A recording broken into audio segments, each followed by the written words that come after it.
Okay, good evening, everybody. Let's begin by setting our motivation. And again, feeling fortunate that another week has gone by and we haven't died. That's quite extraordinary, actually, when you think about how fragile our life is and how hard it is to keep ourselves alive, how much work we have to do to keep this body functioning. And yet we still have this precious human life, which is so meaningful, so rare to obtain.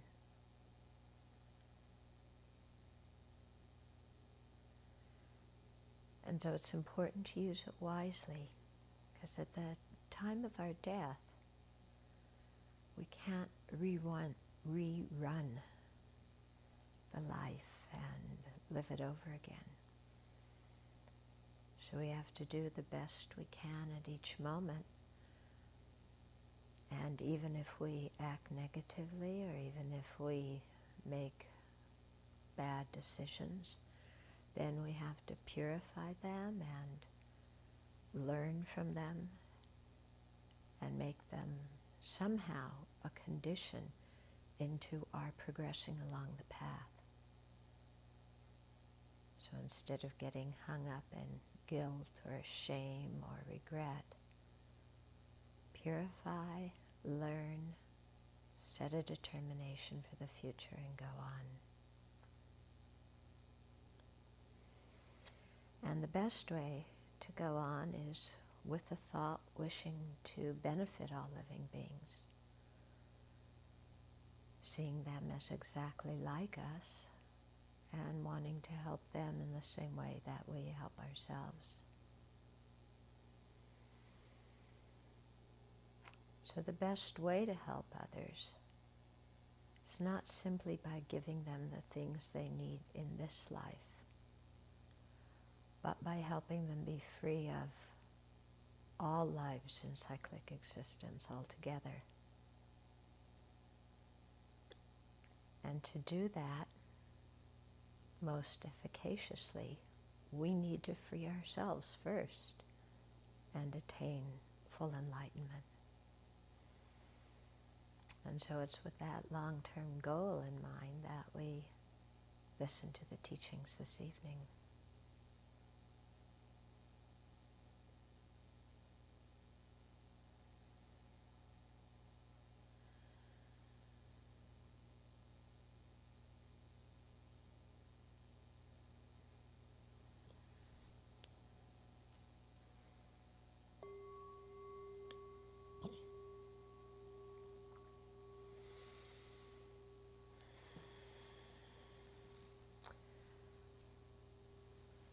So in our text, Mind Training Like Rays of the Sun, we've covered the first point about the preliminaries, which were precious human life, death and impermanence, karma and its effects, and the disadvantages of cyclic existence. Okay? So we talked about those. And so now we're on the section of actually generating the bodhicitta. How many ways are there to generate the bodhicitta? Two. What's the name of the first one?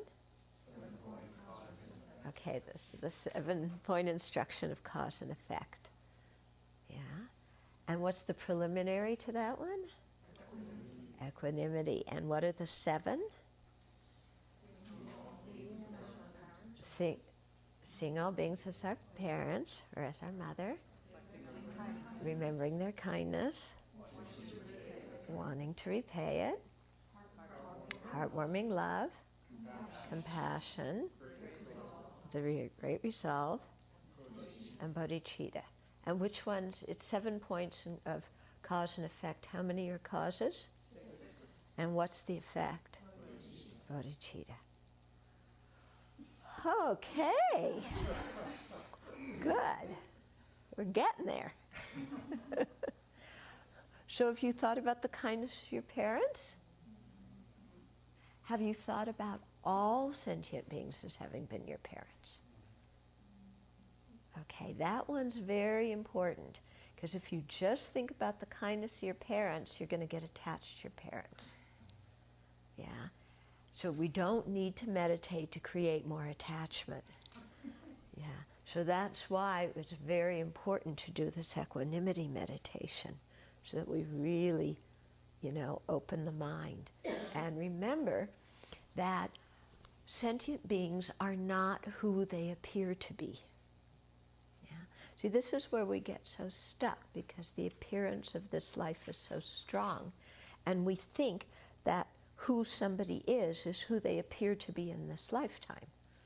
So if somebody is our mother or our father or brother, sister, or our kitty or whatever they are, we think this is an inherently existent sentient being.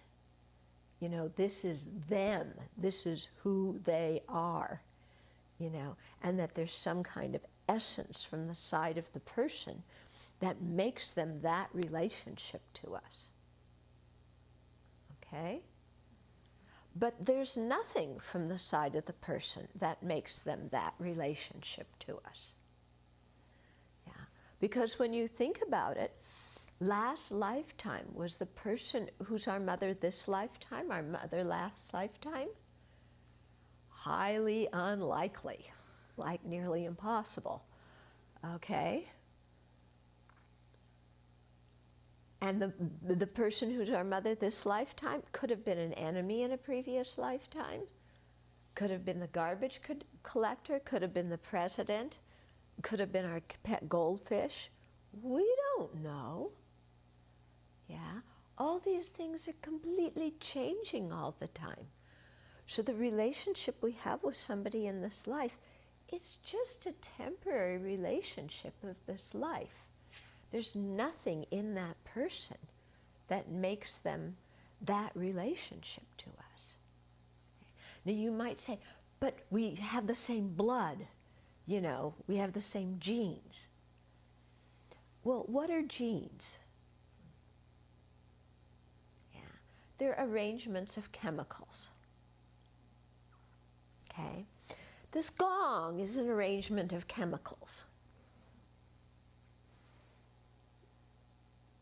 Yeah?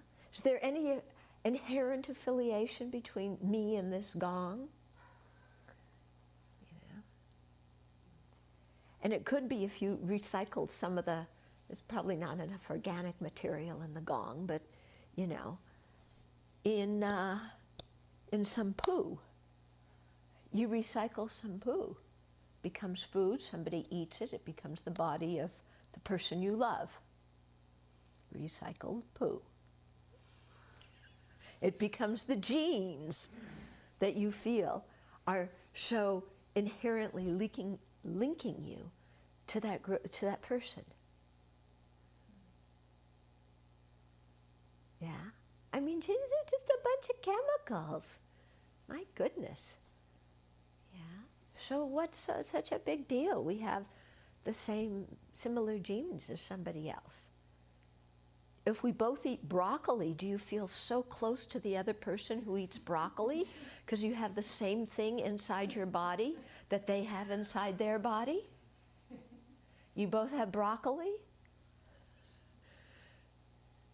No. We don't go around, with our antenna out, looking for all the other people for whom we share broccoli with. That we all have broccoli in our bodies, so therefore we are inherently connected. Okay? So when you think about it, this genetic thing is like, huh? What are we talking about? Because anyway, are you your body? Yeah? Are you your body? Are you your genes? If you looked at a bunch of genes in a Petri dish, are you going to go, oh, that's my mother, or that's me? Yeah? You want to hug those genes in a Petri dish? Oh, my Petri dish.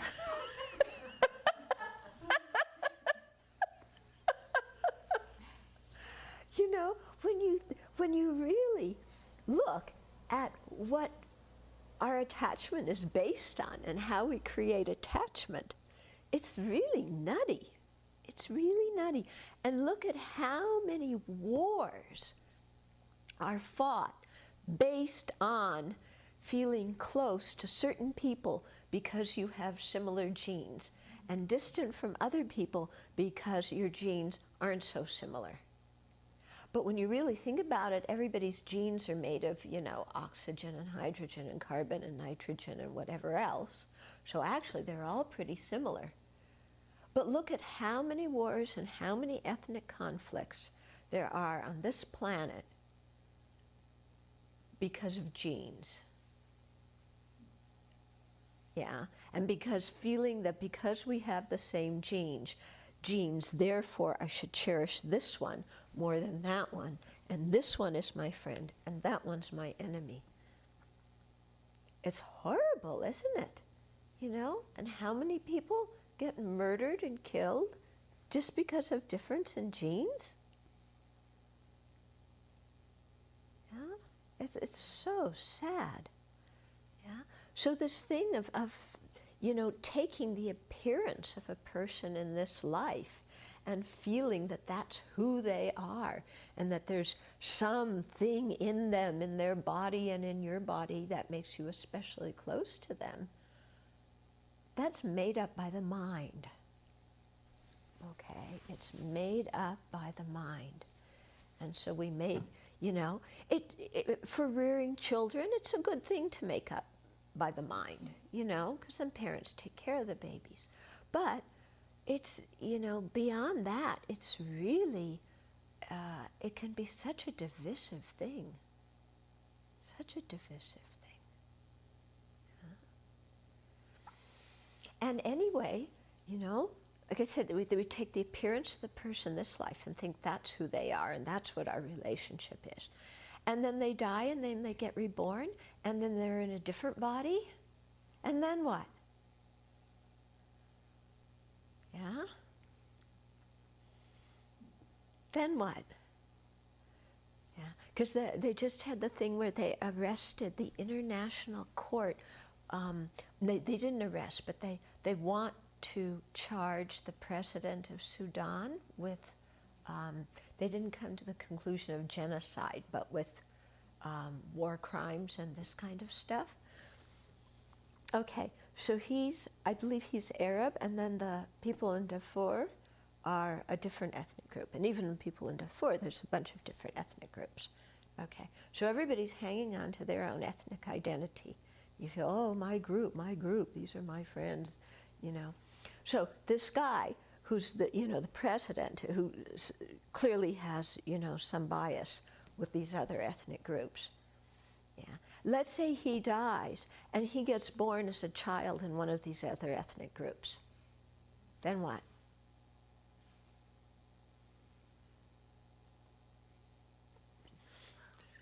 Then what? Yeah? Yeah. I mean, it's just, he's when he gets born in one of the other tribal groups, then he develops that identity. Then he doesn't like the group that he belonged to in his previous life.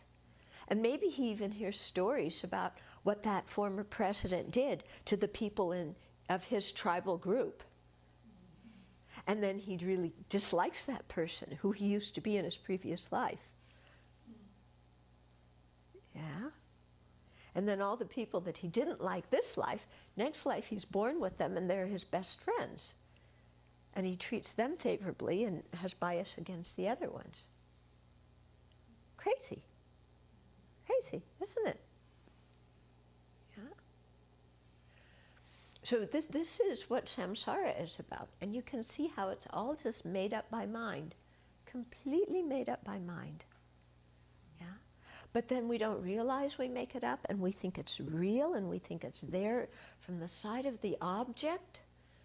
And besides, all of society believes like that and thinks like that. So how can I possibly think different than everybody else? I can't think different than everybody else.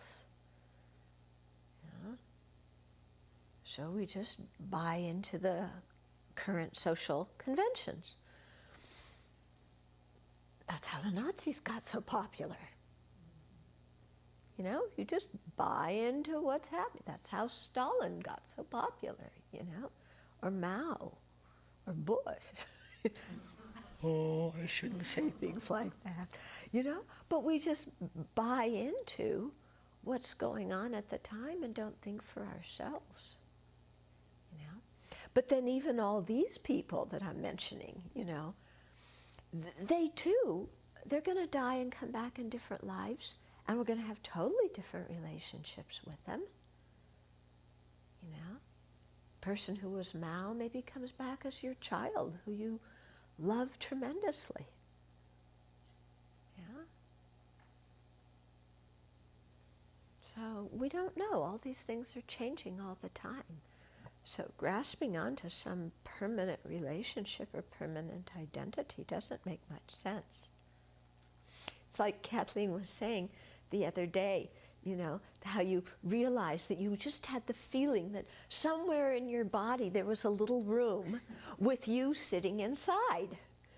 Yeah, and that's the way we feel, you know, somewhere in there's a little room with the essence of me sitting inside, and then somewhere inside everybody else's body, if you opened it up, you know, you're not going to find blood and guts, but you're going to find, you know, some little room with the essence of the person in there. Okay. Yeah, a few of you are in the medical profession and have dissected corpses. Have you ever seen anything like that in any of your anatomy classes? No. It isn't there. Yeah. So there's no part of this body that we can identify as this is me. Yeah. It's amazing. And so, you know, feeling close to some people and distant to others based on the body is just our own made-up superstition. And then feeling so attached to this body to start with, that's also made-up superstition, isn't it? Yeah, when you look at it. But boy, do we believe it. I am this body. This body is my most cherished thing. But it's just made up. You know, we mentally make up what our relationship with this body is. Now somebody's going to say, well, it's biologically built into us. We're hardwired like that. Okay, well, what do you mean we're hardwired like that? What do you point to as the hardwire? What's the hardwire that makes you like that?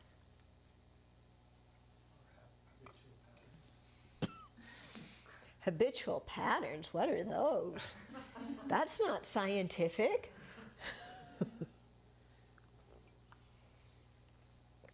You know, they talk about hardwire. It's part of our biology, as part of our cellular makeup, they say. So, are you going to be able to open up a cell and find within that cell attachment to the body?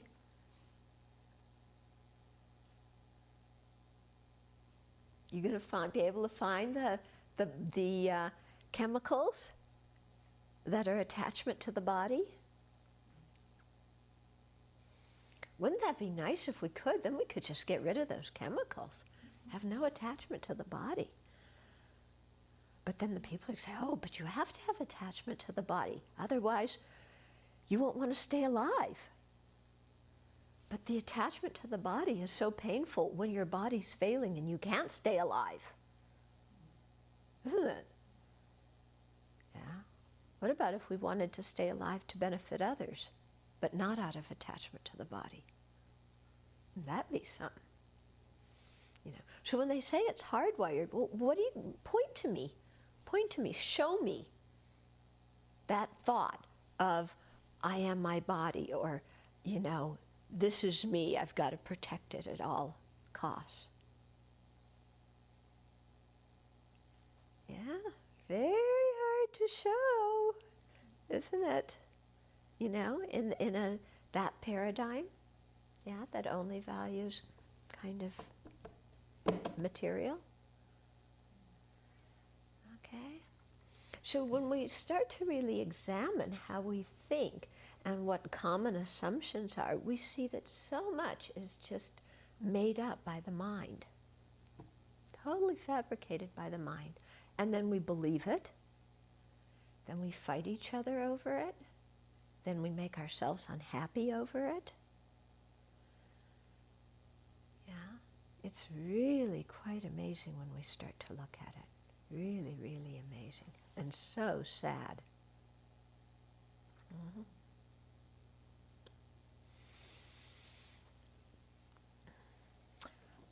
Okay. So we're gonna, I'm gonna continue reading from the text. And then I hope to get to talk about the meditation of equalizing self and others this evening, because it'll pick up on what I just talked about, you know, some similar things. But to get there, first we have to read a little bit in the text. Okay? So we're on the section that says, exchanging yourself with others through acknowledging the faults of selfishness and the advantages of concern for others. Now we're thinking, oh, acknowledging the faults of going out of my way to help others and the advantages of caring for myself? Yeah, that sounds good.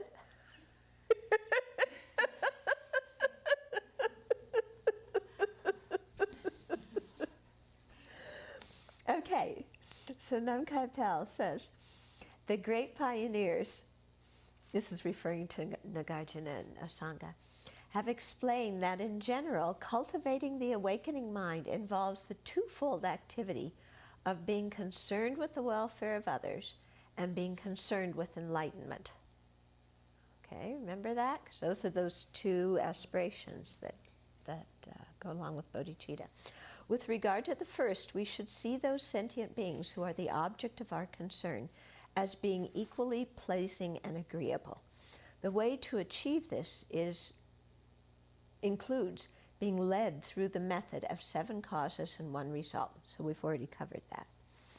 Having realized that relatives arouse feelings of pleasure, enemies arouse feelings of unease, and those who are neither give rise to feelings of indifference, meditate on all sentient beings as being close to you.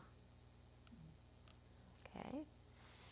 Although in reality all sentient beings are not your mother, at least not in this lifetime, by meditating on recognizing them as your mother, remembering their kindness, and wishing to repay it, generate a sense of their being attractive.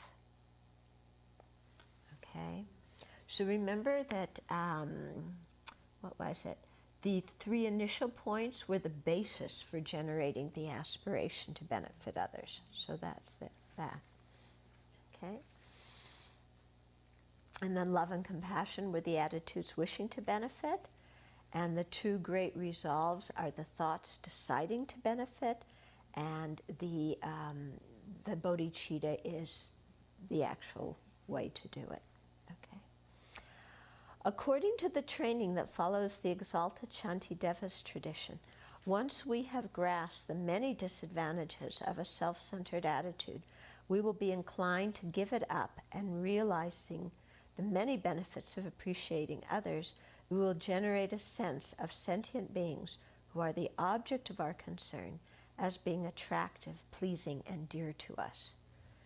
Okay? So you'll see that both methods of generating bodhicitta, you want to find a way to find sentient beings to appear in a pleasing manner to you. Because it's difficult to have love and compassion unless the object of love and compassion appears pleasing to you. Okay, so the way you do that in the 7-point instruction is by meditating on others as having been our mother, our parents, and having been kind to us, and therefore they're pleasing to us. And here we do it by thinking of the disadvantages of being self-centered and the benefits of cherishing others, and that way seeing sentient beings as pleasing, and that having a kind heart to them is something that's beneficial. Okay, so that's how we do it. Since the great conqueror's son Chekawa's technique for cultivating the awakening mind relies upon the latter of these two approaches, in other words, Shantideva's approach of equalizing, exchanging self for others, his explanation has two sections, showing what is to be given up by contemplating the disadvantages of selfishness, that's the first section, and showing what is to be put into practice through contemplating the benefits of concern for others. Okay?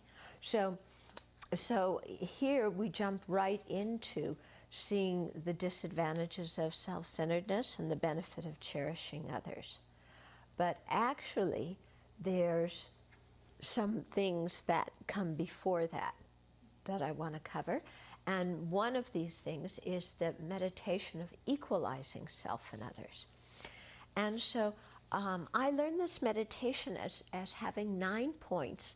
I've been trying to find out what the history of this was, and I don't know where it came from. I mean, I know that Senchen Serkan Rinpoche taught it to me, but I'm not sure, like, who in the lineage developed this 9-point equalizing meditation. But personally speaking, I find it very, very powerful, extremely powerful and helpful. Okay, and so there's 9 points. They're divided into 3. Okay, the first 3 sets of 3. Okay, the first 2 sets are looking at things from the conventional viewpoint, and the last set, it looks at things from the ultimate viewpoint. Okay, so the 2 sets that are looking at things from the conventional viewpoint, the first one is said that the 3 points. My writing is incomprehensible.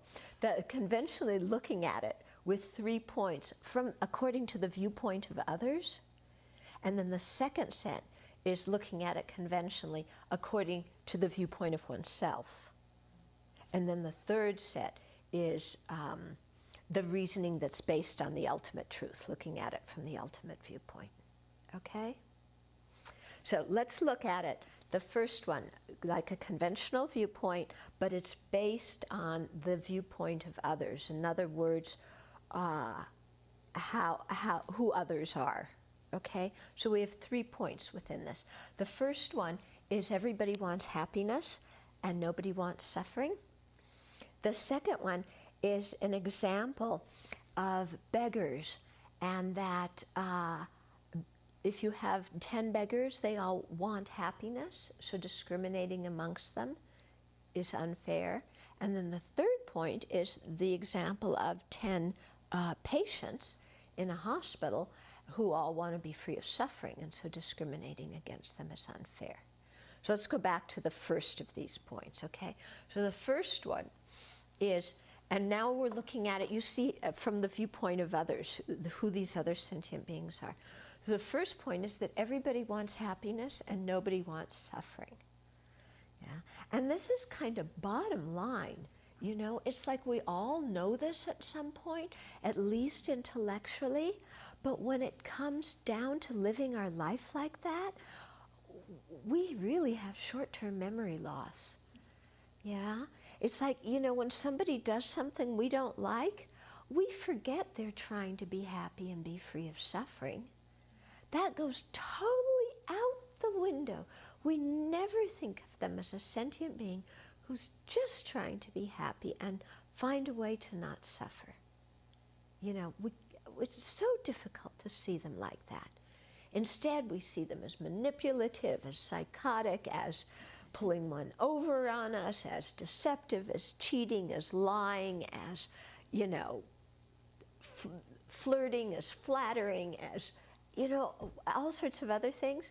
But we don't see them as somebody who's just trying to be happy and be free of suffering and doing what they're doing because they think that'll bring that about. But that's really what the bottom line is. And we're all alike in that wish for happiness and that wish not to have suffering. And there's no difference amongst us in that way, is there? Yeah. And so the fact that like all day long we're thinking me, yeah, me, my happiness, my belongings, my relationships, my welfare, my health, my, financial condition, my this, my that, all the time thinking me, it's really unbalanced, isn't it? Because everybody else wants to be happy as strongly as we do. It's not that, our wish to be happy is somehow at level 10 and everybody else's wish to be happy is at level 2. It's not like that. We all want to be happy equally. Yeah. And we all want to be free of suffering equally. Every single one of us. Yeah. And it doesn't matter who you are, whether you're this, I can't remember, Bashir, the president of Sudan, that they just kind of did this thing with, whether you're him or whether it doesn't matter who.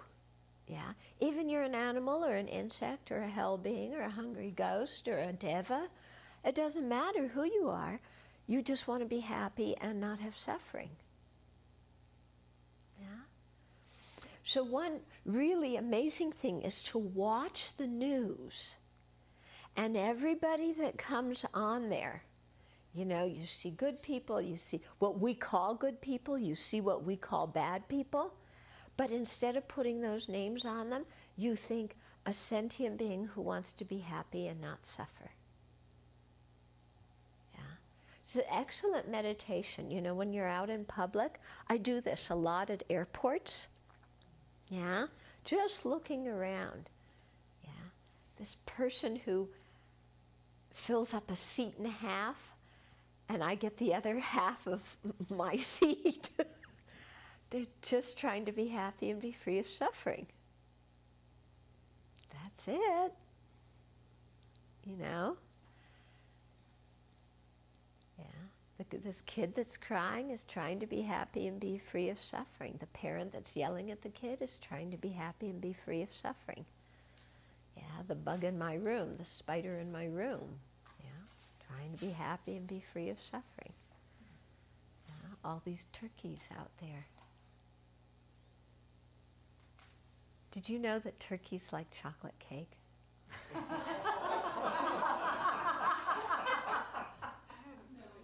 I had a little experiment today. They like chocolate cake. They'll also settle for cracked corn. They might actually prefer it, but okay. But just cultivating that habit of everybody you look at wants to be happy and wants to be free of suffering equally. Okay? So it's not just that people who are suffering right now want to be free of suffering, but it's the people who look well and happy and rich and have everything. They also want to be free of suffering. Okay? So, really spread it out. And it's quite strong when you practice this a lot. Then it's like whenever you look at somebody, you know something very, very deep and intimate and important about them, which is they want to be happy and not suffer. And that means, and when you know that about somebody, you can connect with them on that level. So it doesn't matter what they look like or what they're doing. You can look into their heart and connect with them on that level of they want to be happy and be free of suffering. That's very, very powerful. Now the second point is, why do we discriminate amongst all sentient beings if they all want to be happy? Why do we favor some sentient beings and not others? Why do we favor ourselves and put others second? If we all want to be happy and nobody wants to suffer, yeah. And so the example is given is if you have 10 beggars in the street. Now, of course, if you've lived in India, you confront this on a daily basis, but maybe you go downtown and there's a lot of homeless people, or you work in a shelter or whatever, and everybody needs something, yeah? So what is the justification for favoring one person who's in need and not favoring another one who's in need? Okay, they may need different things. One person needs a sweater, another person needs a pair of pants, another person wants an energy bar. Okay, they all need something. They all want something. So they're all equal in wanting happiness. Okay, so why in our mind do we favor one over the other? Okay. Now it's important to understand this correctly, because otherwise you're going to go downtown and there's somebody who needs a sweater and somebody who needs a bottle of booze, and you're going to say, why am I favoring the person who needs a sweater and not the one who needs a bottle of booze? And so I think I'll go get him a bottle of booze. Bad decision. Okay? We're not talking about how we're acting towards people here, because clearly we have to act according to the situation and do what's best for somebody. But what we're talking about is mentally, why do we think one person's happiness is more important?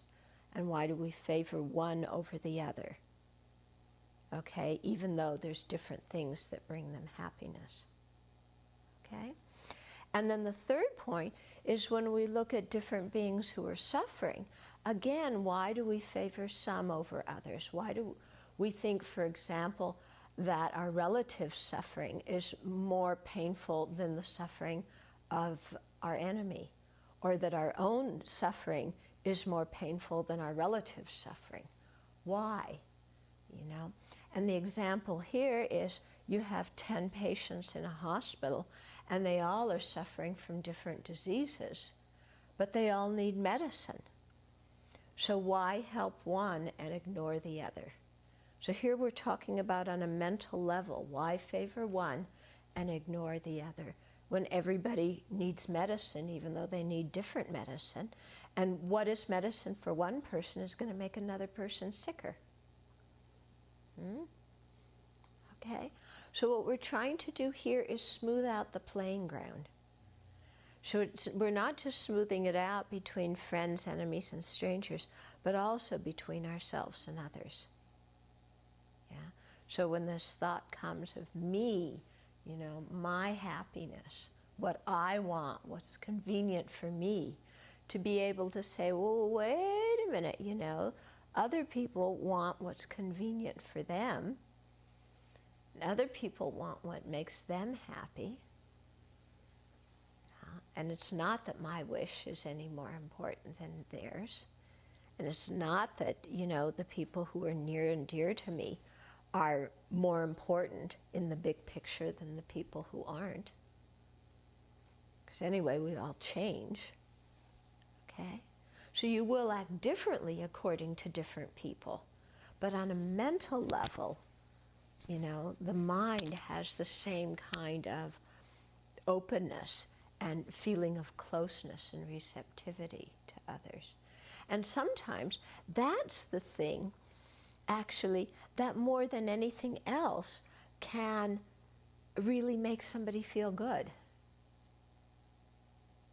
Yeah, is showing that human respect to them. Whether you give them something or don't give them something, showing that human respect is something that actually often makes somebody feel better than the physical thing. Okay, then the second set, we're still dealing on the conventional level, but here it's looking at it from the viewpoint of ourselves. Okay, so here we're talking kind of about our reactions and how we are. And so the first point here, well, I'll just list the 3 points. The first one is that all sentient beings have been kind to us, so we should help everybody. Second point is if you think that they've harmed you, remember that the help that you've received from them is greater.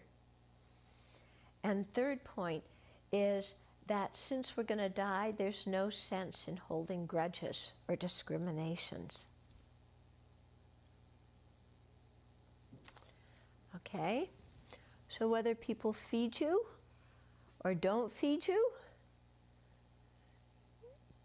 he doesn't believe me. He favors Venerable Semke. The kitty. The people on the internet don't know who I'm talking about. Okay, so the first point here is that everybody has benefited us, and so we should, benefit in return. So this is a very, very powerful meditation. And this one, I think we should really spend a long time doing. Yeah, so just like the one of everybody wants happiness and nobody wants suffering, this one of everybody's benefited me, so I should, return the benefit to everybody, is very, very important. And so here we start looking around us at everything we have and everything we know and everything we're able to do, and see how many other living beings we are dependent upon to be able to do and have and be what we do and have and are, okay? And that we're not these independent entities that pick ourselves up by our own bootstrap and can make everything go well for ourselves, but rather, our good conditions come about due to the kindness of others.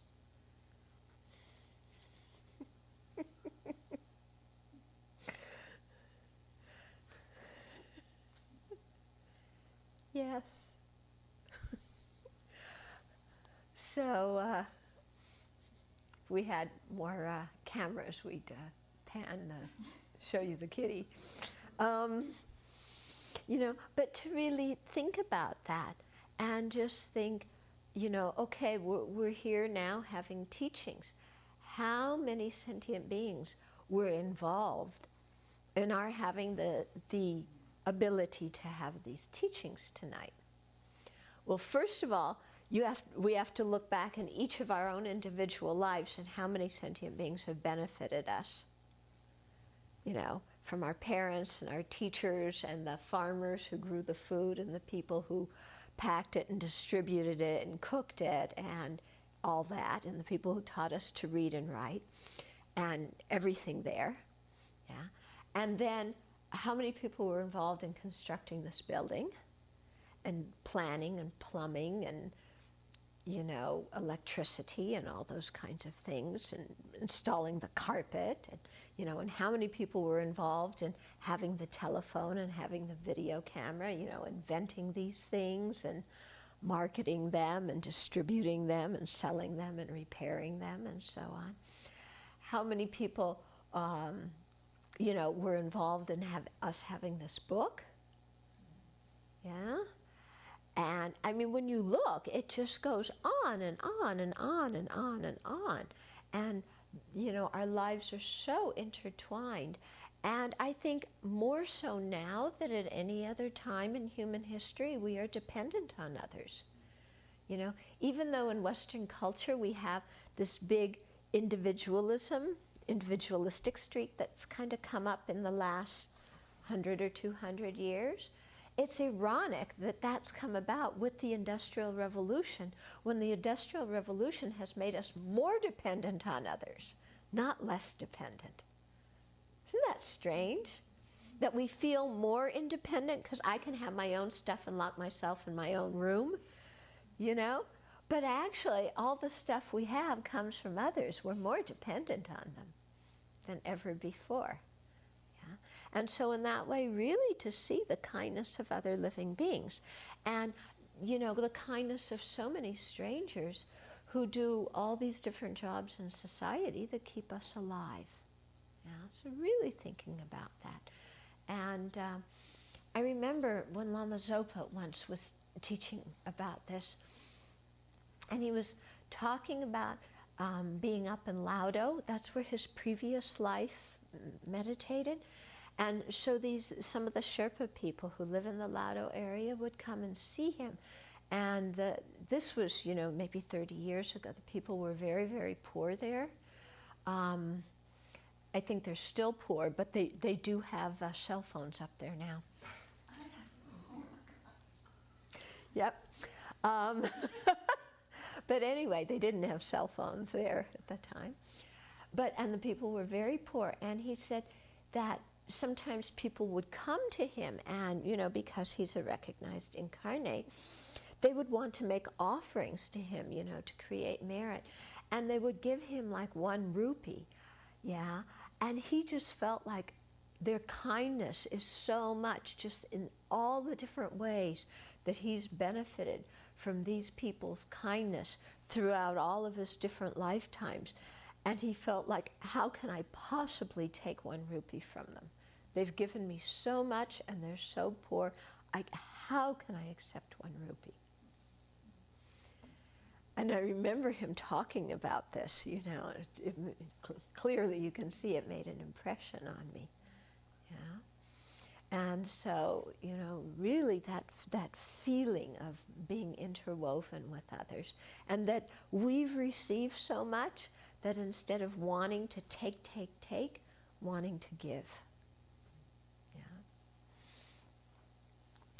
Then the second point is, as we're thinking about the kindness of others, one corner of our mind says, yes, but,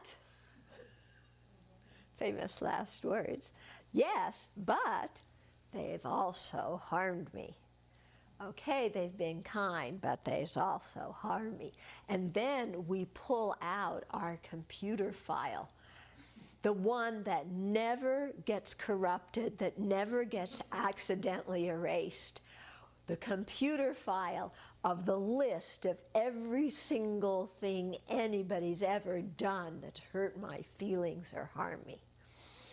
You know, we have that list well intact, you know, and especially if you live with somebody, if you're in a domestic relationship, a partner relationship, you really keep that one very close, because the next time you get in a fight, you need some of that data as ammunition. Yeah, when they start accusing you and saying, you know, you did this to me and you did this and you did this, well, you just open up your file and there it is at your fingertips. Well, you did this and you did this and you did this. You know. So, yeah, so we do that, don't we? To what a positive function? To what avail? To what goodness? What benefit does it bring about? None. But we remember all the grudges, don't we? Yeah, we hold them very dear. And like I was saying earlier today, you know, we make that the identity of the person. That's who they are, is that person that's treated me like this. How dare they? Okay? Okay. So you remember, you know, that in actual fact, if we compare the amount of harm we've received from somebody from the amount of benefit, the benefit we've received far outweighs the harm. Yeah. Now the thing is, you may say, well, I don't know about that, you know. This person, you know, maliciously did something to destroy my reputation. How can you say that they've done more good than harm? Well, again, if we look in the big picture and how they play their role in society and how we indirectly receive benefit from them, and if we think of, you know, the relationships we've had with them in previous lives, then we really see we have received a lot of benefit from them. And in comparison, the amount of harm we've received is quite small. Yeah? And so especially on the days when we're feeling pity parties, you know, what's that one? Nobody likes me, everybody hates me, think I'll eat worms. Yeah, I'll eat some worms. I remember that one? Yeah? And so you didn't learn that? Oh, you're uneducated.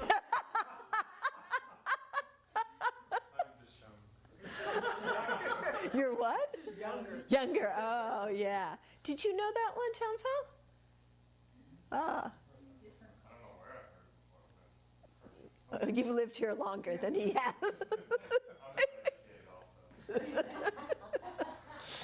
Okay.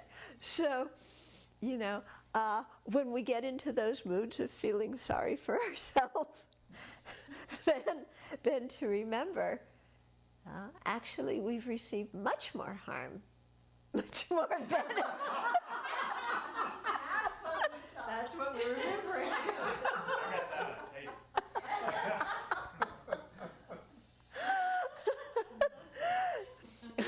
Then we remember that actually we received much more benefit than harm, you know, from others.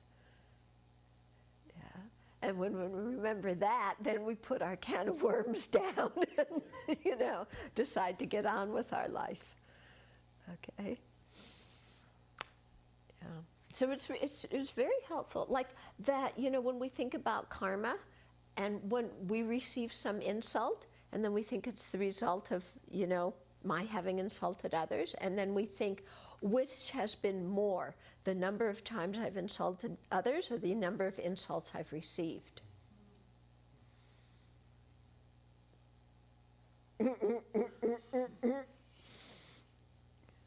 Number of insults that we've received, right? They did it more. No, it's the number of insults that we've given, isn't it? Yeah. When we think about how harshly we've spoken to others, how many times repeatedly have we received that kind of treatment in return? Take a little tab. Do you think you go through one day without criticizing somebody?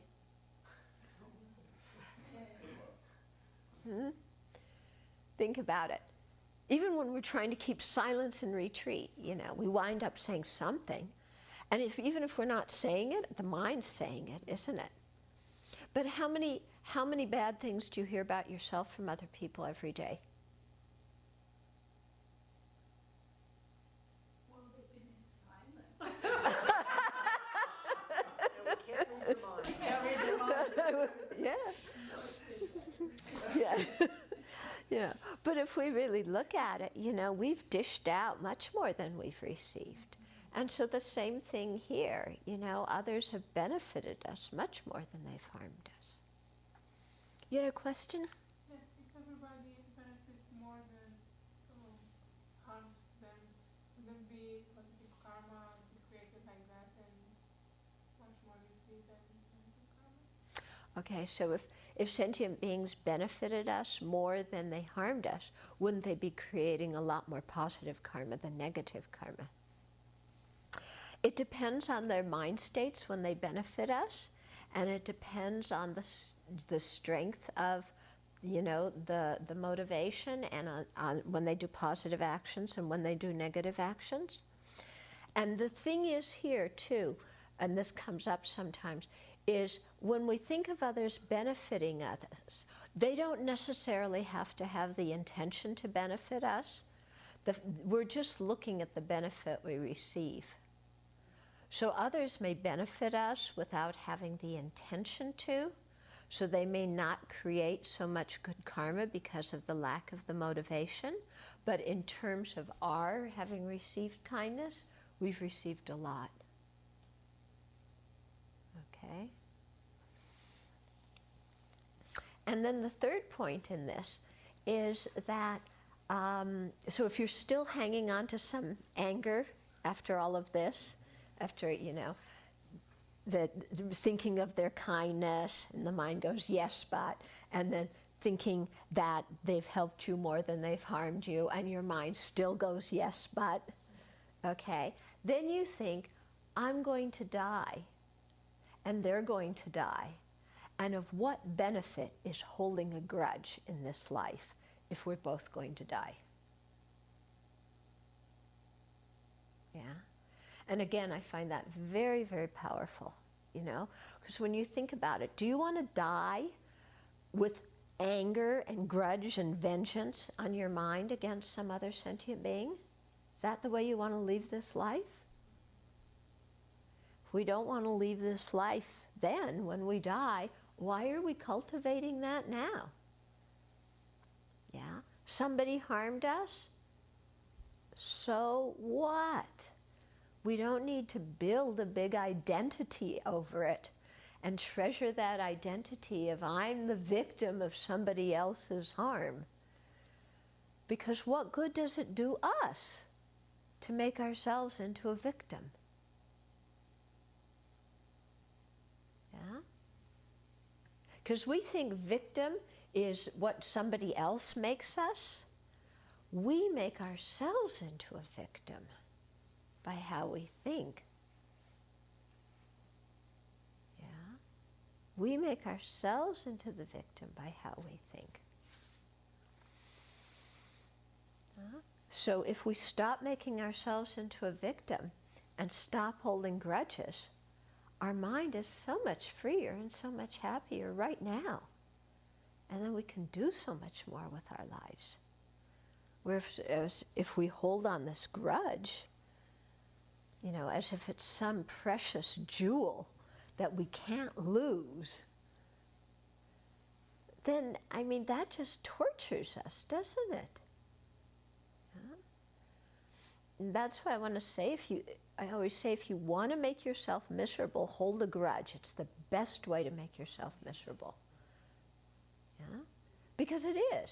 Because as we sit there and stew in our resentment and our anger and our hatred and our jealousy and our envy and how come they got this and I didn't and all this kind of stuff, it's thoughts in our mind that make us 102% miserable and produce no benefit for anybody.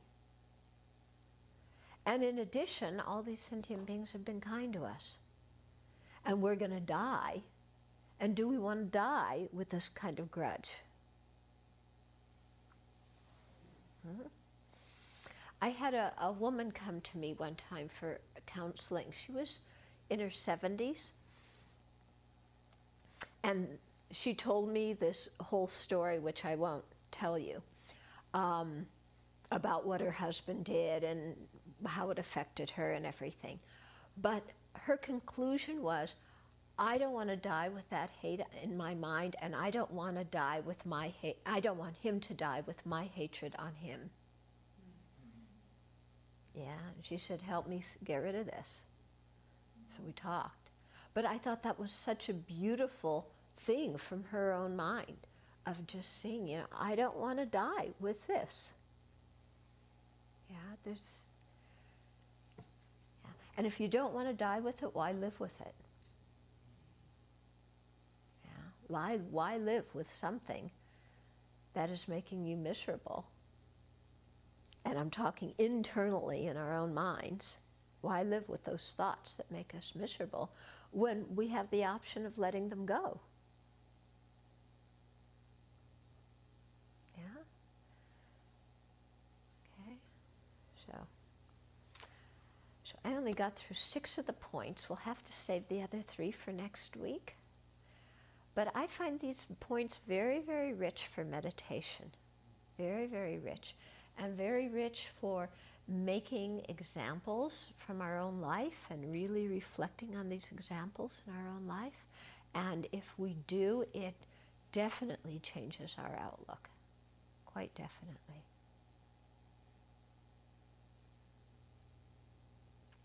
Okay.